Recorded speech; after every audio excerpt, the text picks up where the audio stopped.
Merci beaucoup. Bonjour à tous. Donc, je suis Stéphane Dautel. Je travaille chez BNP Paribas Arbitrage. Et j'en suis... Arbitrage, c'est une filiale du groupe qui travaille exclusivement les dérivés actions, activité de marché importante pour le groupe. Et donc mon rôle est de manager en fait les équipes qui viennent en support de ce métier dérivé action à travers le monde, les équipes informatiques, opérations, organisation, finance ou ressources humaines.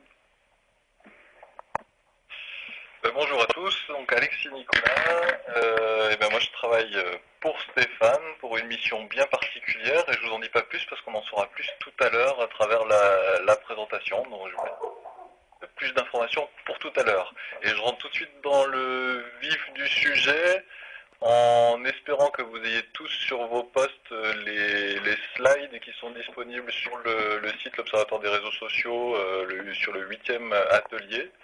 Et je commence directement sur le slide 2 qui s'intitule l'équilibre au travail, un enjeu humain et économique. Alors sur ce slide-là, il est présenté en fait quelque chose qui est loin d'être évident et très peu connu dans la plupart des grandes entreprises. J'espère que ça va attirer et aiguiser votre curiosité. En fait, il est usuel de penser que la diminution des coûts, que le minimum des coûts est obtenu par le maximum d'utilisation de ces ressources. Par exemple, il est fréquent d'imaginer que pour augmenter notre productivité, donc d'avoir un coût minimum et une production maximum, on cherche à avoir des personnes dans nos open space qui travaillent 8 heures sur 8, qui sont productives 8 heures sur 8. Et ceci est vrai dans une certaine mesure, c'est la courbe en fait que vous voyez en haut à gauche, en bleu. Vous voyez bien que la courbe, en ordonnée, on a les coûts, et en abscisse, on a le pourcentage d'utilisation des ressources, et on voit bien qu'on a un coût qui diminue avec ce pourcentage qui augmente. Et effectivement, à 100% d'utilisation, on a bien un coût minimum, bien que l'effort qu'on fasse entre 80 et 90% pour arriver à 100% fait gagner un coût assez faible. Pour autant, ça n'explique pas le coût global. Il y a un autre coût qui arrive et qui peut être assez intuitif si on réfléchit à comment se passe le travail réellement. En fait, quand on fait un travail, souvent il y a du travail en attente aussi. Et ce travail en attente, on ne peut pas le faire tant que on est occupé à faire cet autre travail. Et c'est ce qu'on appelle le coût du délai, puisque ce travail en attente, concrètement, c'est la pile de dossiers que vous avez à traiter, c'est les emails non traités, les développements non finis, etc. Et concrètement, toutes ces choses-là ont un coût, puisqu'il y a un coût du risque qui est porté, les choses peuvent changer, il y a peut-être même des choses qui peuvent permettre de gagner de l'argent demain, donc livrer rapidement, et qui sont en attente de livraison. Et tout ceci porte un coût. C'est ce qu'on nomme le coût du délai, et c'est ce qui a été clarifié et travaillé par un monsieur qui s'appelle Don Reinerstein, que vous avez dans les sources en dessous du slide, qui a publié un livre dédié en fait à cette notion-là, du coût du délai, pour le clarifier en disant que trop d'entreprises, trop souvent, oublient cette notion de coût du délai, c'est-à-dire les piles de dossiers qui s'entassent quand on travaille à autre chose. Et conclusion de tout ça, le coût total, c'est la somme des deux courbes. Et quand on voit ça, c'est donc notre grande courbe à droite, la courbe en rouge, quand on fait la somme de tout ça, on se rend compte que le coût global est une forme en U, et certainement pas une forme qu'il faudrait chercher à maximiser autour de 100%. La conclusion de tout ça, c'est nous amener en fait au slide suivant. Donc le slide suivant, c'est que finalement, il faudrait peut-être reconsidérer les certitudes qu'on peut avoir en entreprise, notamment cette recherche de productivité maximale avec une augmentation de l'utilisation à 100%. En fait, il se trouve que chercher un équilibre à 80% d'utilisation, alors 80% c'est à titre indicatif, il faut le contextualiser à chaque fois, mais de chercher cet équilibre à 80% est très bon d'un point de vue économique et permet de trouver un coût minimum dans l'organisation. La conséquence de ça, c'est que, parce que je ne sais pas si vous l'avez déjà vécu, mais moi ça m'est très souvent arrivé dans la promotion des réseaux sociaux. Très souvent ce que j'entends quand je propose aux gens d'utiliser les réseaux sociaux, c'est bah ouais mais j'ai pas le temps. J'ai pas le temps, tu comprends, les réseaux sociaux c'est vraiment un truc pour se distraire, je ferai ça quand j'aurai fini mon vrai travail. C'est-à-dire c'est notre personne à gauche sur le slide 3 qui me répond très fréquemment, très sagement, j'ai un travail, je ne peux pas me distraire sur les réseaux. Je sais pas vous, mais moi ça m'est arrivé très souvent. Et finalement, au regard de la courbe qu'on vient de voir précédemment, si la personne nous répond ça, qu'elle n'a pas le temps, ou que les personnes en général nous répondent ça dans l'organisation, qu'elles n'ont pas le temps, c'est que l'organisation a un problème, parce qu'elle est très certainement allée au-delà de ces fameux 80%, et donc elle est plus capable de dégager du temps en dehors de l'activité classique, productive, normale de l'organisation. Et c'est normal, puisque trop souvent les organisations n'ont pas conscience du coût du délai. Donc, si les gens répondent qu'ils n'ont pas le temps, c'est déjà qu'il y a un problème structurel dans l'organisation. Donc ça, il faut le reconsidérer. Et cette réponse-là montre plutôt un manque de connaissance économique de ce coût du délai, et donc mériterait d'améliorer cette connaissance-là dans l'organisation et de mettre en place des moyens d'éviter d'aller à 100%. Et aujourd'hui, malheureusement, on cherche plutôt à aller à 100% plutôt que d'éviter d'aller à 100%. Donc ça, c'est un point très important à reconsidérer. Et bien sûr, cette partie droite, donc au-delà des 80%, qu'est-ce que c'est finalement? C'est quoi ce truc-là? Alors, on pourrait avoir des réactions du type de la personne de droite sur le slide 3. Ouais, super, 20% de temps libre, ça déchire. Ouais, mais qu'est-ce qu'on en fait de ce temps libre? Est-ce que c'est juste du temps libre où on fait ce qu'on veut? Qu'est-ce qu'on fait? Qu'est-ce qu'on en fait? Et une des forces des réseaux sociaux, c'est de permettre d'organiser ce chaos, c'est-à-dire ce temps libre organique qui est nécessaire pour avoir un coût minimum. Les réseaux sociaux permettent d'organiser ce chaos et de le mettre au service de l'entreprise. Et c'est donc je passe au slide 4. Ça permet, en reprenant la courbe précédente, la courbe en rouge, là, la courbe en U, ça permet de voir que le positionnement des réseaux sociaux en entreprise dans cet équilibre, dans cette séparation des activités, donc à gauche l'activité productive et à droite une activité non directement productive, je dis directement puisque l'idée c'est de justement le mettre au service de l'entreprise pour après indirectement générer de la valeur et de la valeur pour l'entreprise. La place du réseau social dans tout ça, c'est sur la partie gauche, une possibilité de diminuer les coûts de coordination. Je ne vais pas m'étendre plus que ça, puisque derrière, il y a des exemples et on pourra en reparler dans les questions-réponses. Et les réseaux sociaux ont une faculté à diminuer ce coût de transaction et de coordination entre équipes parce qu'il y a une transparence de la communication et une fluidité de l'information. Donc, sur la partie gauche, diminuer le coût de coordination. Sur la partie droite, comme j'ai dit tout à l'heure, organiser le chaos et le mettre au service de l'entreprise. Et on va voir justement, là je vais passer la parole à Stéphane, sur l'exemple de la mission People Care. On va passer au slide 5. Alors, c'est quoi? Je vais donner quelques éléments de contexte. On sait tous que la vie n'est pas simple depuis un certain nombre d'années, en particulier dans l'industrie financière, mais pas que. La crise est très forte et très présente.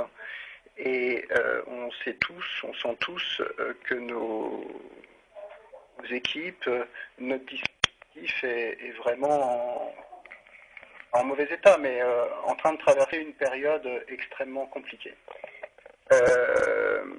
Alors, qu'est-ce qui se passe dans ce type de période? Manque général de visibilité, de quoi sera fait demain? Quel sens donne-t-on à tout cela? C'est vrai dans la société, c'est aussi vrai dans le secteur bancaire qui avait plutôt tendance à se faire un petit peu par l'opinion, par les médias, et ça devenait assez difficile finalement même à nos équipes de trouver qu'elles travaillaient dans une banque, voire pour supporter des activités de marché. Donc du blues, du stress, on demande beaucoup plus et toujours plus à nos équipes, d'efficacité, de réduction de coûts. Enfin, je vais pas aller au-delà. Tout le monde sait bien que ce phénomène est particulièrement violent depuis un certain nombre d'années. Donc dans ce contexte, on a considéré, j'ai considéré qu'on devait essayer d'agir et faire en sorte qu'un des principes de management du groupe, qui s'appelle People Care, il fallait lui donner un vrai contenu, une vraie action. Alors c'est venu progressivement. J'ai eu quand même un déclic en participant à une conférence très, très bien faite de Philippe Rodet qui parle de motivation des équipes en période difficile, en temps de crise. De manière assez évidente, il y a 2 ans, il m'est apparu qu'on devait structurer une démarche pour renforcer un certain nombre d'éléments absolument essentiels, donc la qualité de vie au travail, la cohésion des équipes, la motivation, finalement permettre à notre dispositif de mieux traverser cette période délicate quelque part et surtout gagner en performance de cette période délicate. Donc ça a été la genèse de ce programme, de cette action. Donc on va passer au slide suivant et faire le lien avec ce que peuvent apporter les réseaux sociaux. Le but du jeu, donc, c'était, me disais-je, de prendre ce sujet très au sérieux et de le structurer un petit peu comme un projet, du people care ou du contribuer au bien-être de nos équipes. On le fait un petit peu sans le savoir, plus ou moins, toute la journée, mais pour gagner en efficacité et pousser l'ensemble du dispositif, j'avais très envie de structurer cette démarche sous forme de projet. Donc avec un chef de projet, des objectifs, des workshops, un suivi, etc.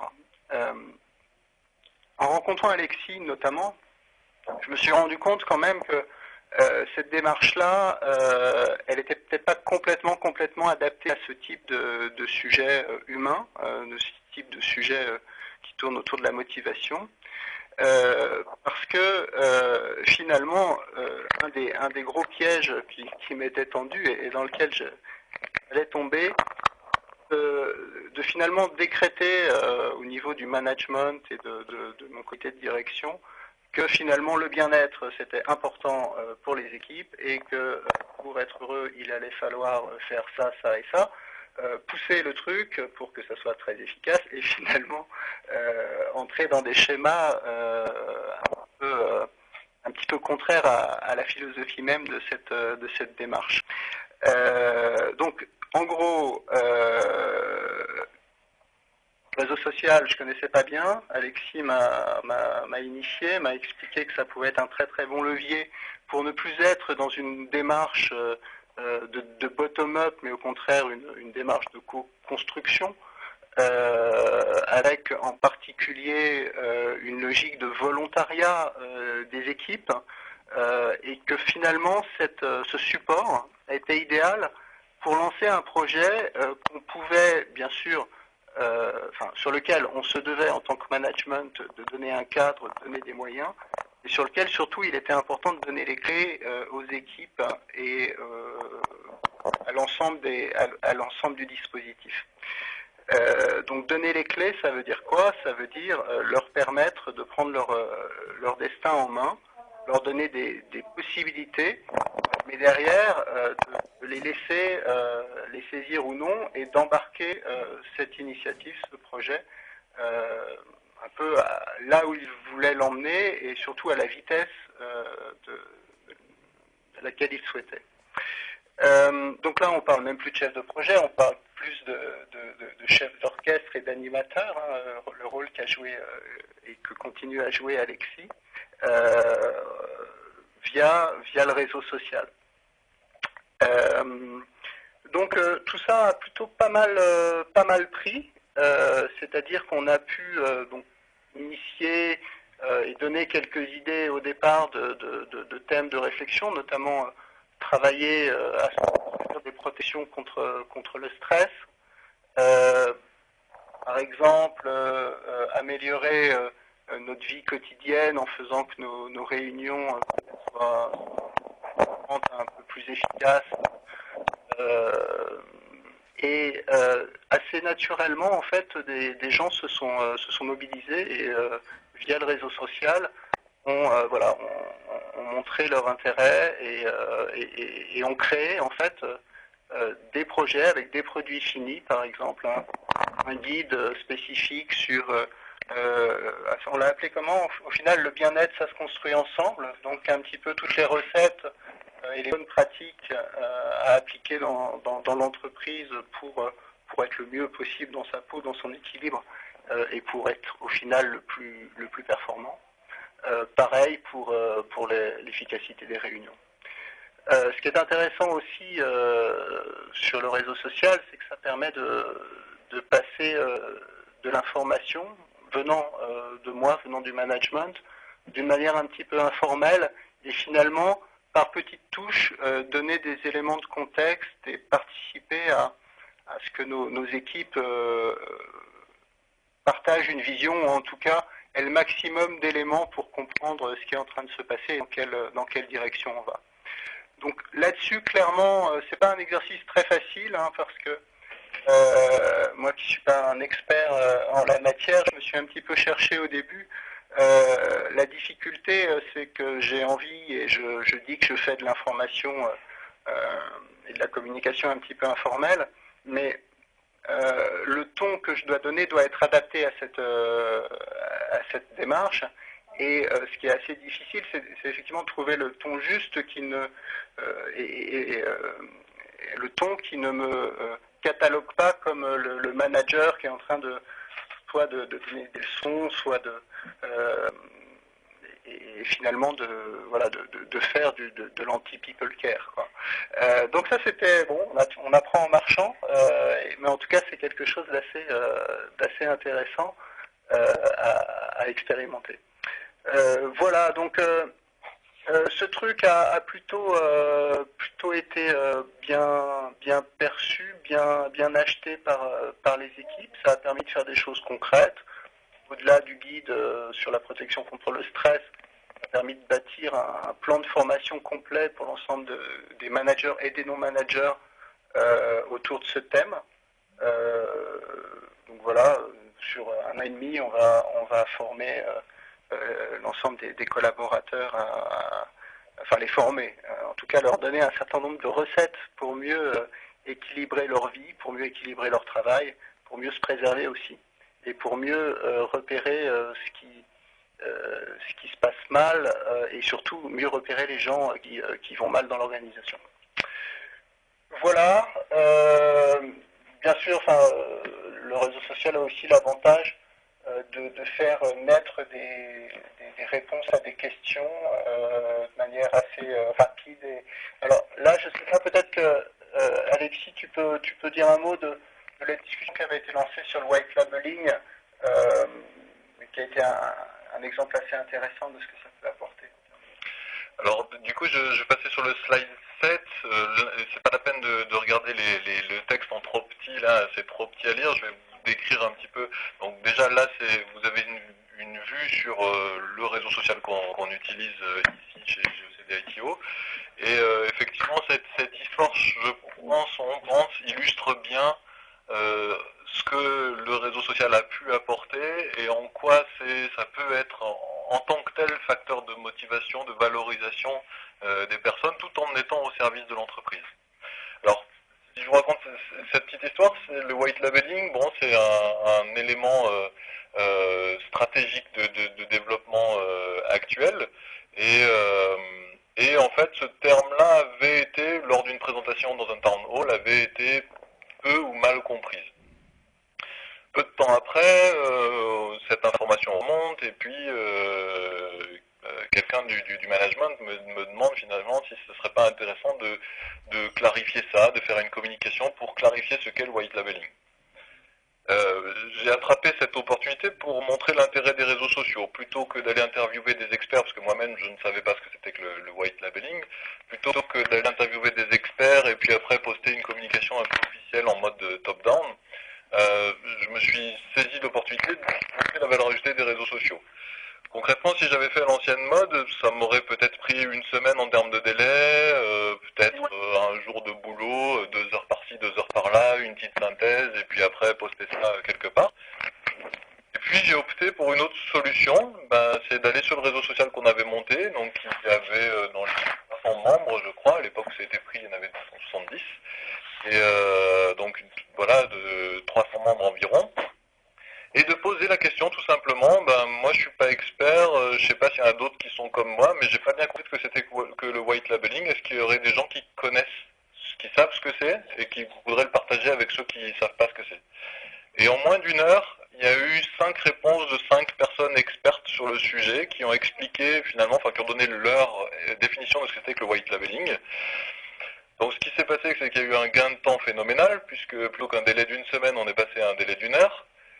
Un coût pour récupérer l'information pas loin d'être nul ou quasi nul, et un effet très valorisant pour les experts qui, à la vue de tous, ont pu montrer qu'ils connaissaient cette partie-là et qui ont pris plaisir en fait à partager leur savoir avec les autres membres. Et puis derrière, tous ceux qui ne se sont pas exprimés, qui ont reçu l'information et qui du coup ont mieux compris ce que c'était que le white labeling, car peut-être qu'ils étaient comme moi, ils ne savaient pas ce que c'était. Donc j'ai trouvé cette histoire ou cet événement très intéressant pour montrer l'efficacité et l'apport des réseaux sociaux, à la fois en termes donc de diminution des coûts de coordination, pour refaire le lien avec l'introduction de tout à l'heure, donc cette rapidité à faire circuler l'information, et en même temps donc d'organiser ce chaos, c'est-à-dire cette capacité à trouver les pépites naturellement et que le savoir émerge naturellement et soit partagé au sein de tous, c'est-à-dire soit remis au service de l'entreprise. Donc ça, je trouve que ça illustre bien ça, et en même temps, ça s'inclut dans une démarche people care au sens où les sachants se sont auto-valorisés, en fait, ont reçu une sorte de valorisation et plaisir à partager leur savoir, et les non-sachants ont eu l'information et donc ont une meilleure vision des enjeux globaux de l'entreprise. Voilà pour cette petite histoire qui était sur le slide 7. Je vous propose maintenant, il nous reste 5 minutes à peine, de passer assez rapidement les 3 prochains slides, et si jamais il y a des choses qui vous intéressent, de ne pas hésiter à les... Alexis, excuse-moi. Je t'en prie. Qu'est-ce que c'est que le white labeling pour tout le monde? Alors le white labeling, c'est le fait d'offrir, tu vas peut-être le dire mieux que moi. C'est une logique de produit blanc, c'est-à-dire mettre à disposition notre setup opérationnel pour une autre entreprise qui va utiliser nos chaînes de traitement avec sa propre marque. Ce qui est quelque chose qui se passe bien souvent dans l'industrie ou dans le commerce, et qui est un petit peu nouveau dans le cadre de la finance en fait. Donc c'est offrir notre capacité à d'autres sous marque blanche en fait. Donc sous leur propre marque, ils vendent les produits en utilisant nos services en fait. Donc si je passe au slide 8, en fait les slides 8 et 9 sont pour montrer l'émergence d'autres usages au-delà de celui dont on vient de parler, c'est-à-dire autour de la mission People Care, de cette co-construction, etc. Mais donc sur les axes organiser le chaos et le mettre au service de l'entreprise, c'est le slide 8. Donc là j'ai mis en exergue 3 groupes qui me paraissaient intéressants. Le premier groupe, c'est un groupe de partage de pratiques émergentes sur le management 2.0 qui est très actif et de ses membres très vivant et très intéressant. Le deuxième groupe, c'est un groupe de partage de bonnes pratiques autour de l'efficacité personnelle, de la gestion de sa to-do list, à la gestion de ses emails, à la tenue des réunions, etc. Et le troisième groupe, c'est un groupe qui permet de réunir des gens qui sont fans de course à pied, qui ont envie de se réunir de temps en temps, de partager leurs tricks, leur parcours, etc. J'en dis pas plus. Si vous voulez revenir, s'il y a un thème qui vous intéresse, vous n'hésitez pas à poser des questions dessus. Et slide 9 comme on a assez peu parlé de l'aspect diminuer les coûts de coordination, bien qu'on a illustré ça avec l'histoire sur le white labeling, dans ma précédente équipe, on a également utilisé un groupe fermé dédié à notre équipe pour justement diminuer ces coûts de coordination et activer ce qu'on appelle, ce qu'il est usuel d'appeler l'intelligence collective, c'est-à-dire la capacité à discuter collectivement et à décider collectivement autour de thèmes qui concernent l'équipe. Donc pareil, je passe au slide 10 très rapidement. Le slide 10, c'est comment, d'après nous, d'après ce qu'on a vécu, d'après ce qu'on a expérimenté, comment favoriser l'émergence d'autres usages, notamment comment encourager l'utilisation du réseau ou des réseaux, et puis aussi comment canaliser, puisqu'il y a une des questions qui peut revenir assez souvent, c'est « oulala, mais si on ouvre tous les tuyaux, est-ce que ça va pas nous sauter à la figure, tout ça ?» Une chose à noter, c'est qu'en fait, il est beaucoup plus facile de canaliser que d'encourager. Donc, en fait, la bonne première question à se poser, c'est comment je vais pouvoir encourager les gens à contribuer, plus que comment je vais éviter que ça me saute à la figure. Même si c'est un réflexe qu'on peut comprendre, mais derrière, il y a les éléments pour canaliser, pour structurer l'apport et justement mettre le chaos au service de l'entreprise. Voilà, j'ai passé un petit peu vite sur ces 3 slides, mais c'était pour essayer de tenir notre demi-heure. Je crois que le contrat est tenu. Je vous propose maintenant de passer aux questions-réponses. Merci beaucoup Alexis et Stéphane pour cette présentation très très intéressante et qui, j'en suis sûre, va générer beaucoup de questions. Sophie et Pierre, vous êtes sur LinkedIn. Est-ce que vous avez reçu des questions? Est-ce que vous voulez nous en faire part? Passer la parole à nos différents invités. Sophie Delmas, BNP Paribas et Observatoire des réseaux sociaux. Je suis avec Pierre Prével, Observatoire des réseaux sociaux d'entreprise et Net Explorateur également. On a reçu quelques